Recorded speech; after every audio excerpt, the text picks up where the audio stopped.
मेरे प्यारे छात्रों, मैं जी के अनुरागी। आज हम सम एमिनेंट साइंटिस्ट और उनके अचीवमेंट के बारे में आपसे चर्चा करने जा रहे हैं। सबसे पहले हैंसन साहब ने कुष्ठ लैप्रोसी के जीवाणु के बारे में पता लगाया था भाई। चार्ल्स लेवरन ने मलेरिया रोग के बारे में पता लगाया। रॉबर्ट कोच साहब ने ट्यूबरकुलोसिस टीबी के जीवाणु माइकोबैक्टीरियम ट्यूबरकुलोसिस और कॉलरा के जीवाणु विब्रियो कॉलरा के बारे में पता लगाया था। मैकुलम साहब ने विटामिन ए तथा विटामिन बी का खोज किया था। हॉलकट ने विटामिन सी और हॉपकिंस ने विटामिन डी का खोज किया था। पैट्रिक रॉबर्टसन ने फर्स्ट टेस्ट ट्यूब बेबी, प्रथम परखनली शिशु के बारे में बताया भाई। यूनिट कालमेट साहब ने वैक्सीन बीसीजी का वैक्सीन, जिसका की फुल फॉर्म होता है बैसिलस कैलमेटोगुएरिन, और ये वैक्सीन दिया जाता है टीबी के अगेंस्ट। टीबी जिसे हम लोग क्षय रोग कहते हैं, ट्यूबरकुलोसिस के अगेंस्ट दिया जाने वाला ये टीका, जिसे तैयार किया था यूनिट कालमेट साहब ने। यूएस ब्रह्मचारी जिन्होंने कि कालाजार की दवा के बारे में पता लगाया। कालाजार, मेडिसिन ऑफ कालाजार प्रिपेयर किया था यूएस ब्रह्मचारी साहब ने। हैनीमैन साहब को फादर ऑफ होम्योपैथी कहा जाता है। होम्योपैथी एक चिकित्सा विज्ञान की एक अलग शाखा है भाई। जैसे हमारा आयुर्वेद है, एलोपैथ है, उसी प्रकार से होम्योपैथ है। और होम्योपैथ चिकित्सा विज्ञान के जनक हमारे कहलाते हैं हैनीमैन साहब। वाल्टर लेहर साहब ने ओपन हार्ट सर्जरी की तकनीक विकसित की थी। ओपन हार्ट सर्जरी कहा जाता है बाईपास सर्जरी को, है ना। जब हार्ट ब्लॉकेज हो जाता है भाई, तो जो है बाईपास सर्जरी की जाती है और हार्ट को जो है चलाया जाता है।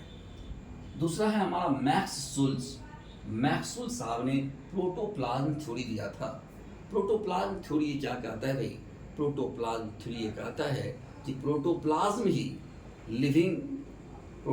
जो होते हैं वो लिविंग सबस्टांस होते हैं, जो कि प्लांट और एनिमल दोनों को लिविंग बनाने का काम करता है। तो प्रोटोप्लाज्म थ्योरी दिया था हमारे मैक्सवेल साहब ने।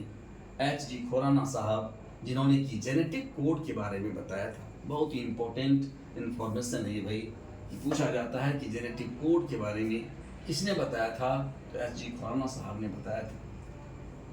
अलेक्जेंडर फ्लेमिंग ने पेनिसिलिन का निर्माण किया था, और ये पेनिसिलिन जो है पहला एंटीबायोटिक जिसे कि अलेक्जेंडर फ्लेमिंग ने तैयार किया था, और ये पेनिसिलिन पेनिसिलियम नामक कवक से बनाया गया था।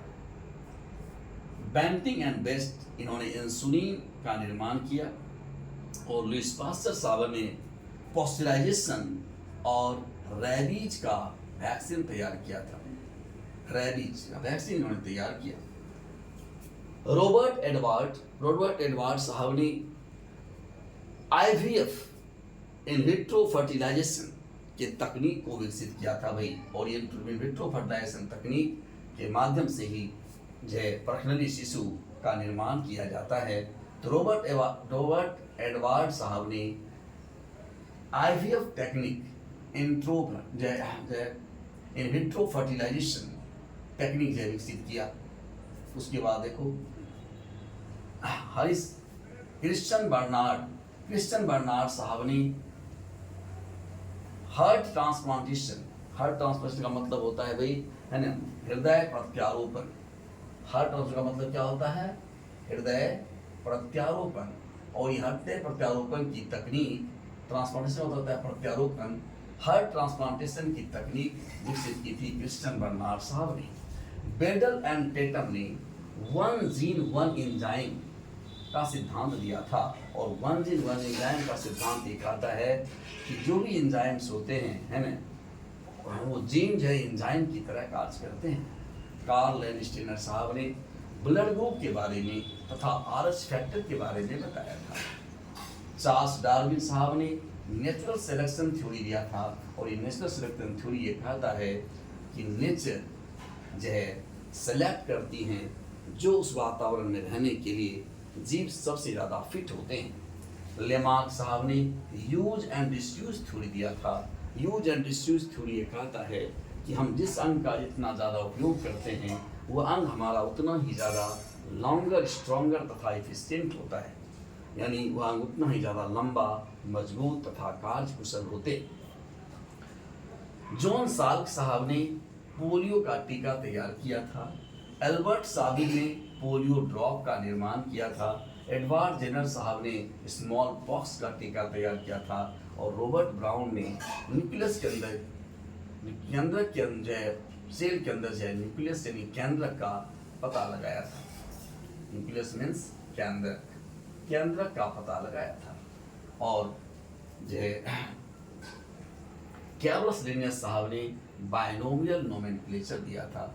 ये कुछ इंपॉर्टेंट साइंटिस्ट हैं और उनका अचीवमेंट इस क्षेत्र में उनका क्या योगदान है भाई, है ना, और क्या उन्होंने इन्वेंशन किया है ना, इसके बारे में हमने आपको बताया, है ना। इसका आप स्क्रीनशॉट ले लेना मेरे भाई, और इसमें से जो है बराबर जो ये क्वेश्चंस आपको जो है कहीं ना कहीं किसी न किसी एग्ज़ाम में पूछे जाते हैं। थैंक यू मेरे भाई, है ना। अधिक से अधिक है ना अपने दोस्तों में इसकी चर्चा करें, और जो इम्पोर्टेंट फैक्ट्स हम आपको दे रहे हैं है ना उसे एक पतली सी अलग कॉपी में बनाएं, है ना, क्योंकि ये जो चैनल आपको मैंने जो बनाया है ये सिर्फ एसएससी रेलवे की तैयारी करने वाले बच्चों के लिए नहीं, बल्कि यूपीएससी बीपीएससी की तैयारी करने वाले बच्चों के लिए भी साइंस का हम भंडार आपको ये देने आए हैं। थैंक यू, मिलते हैं अगले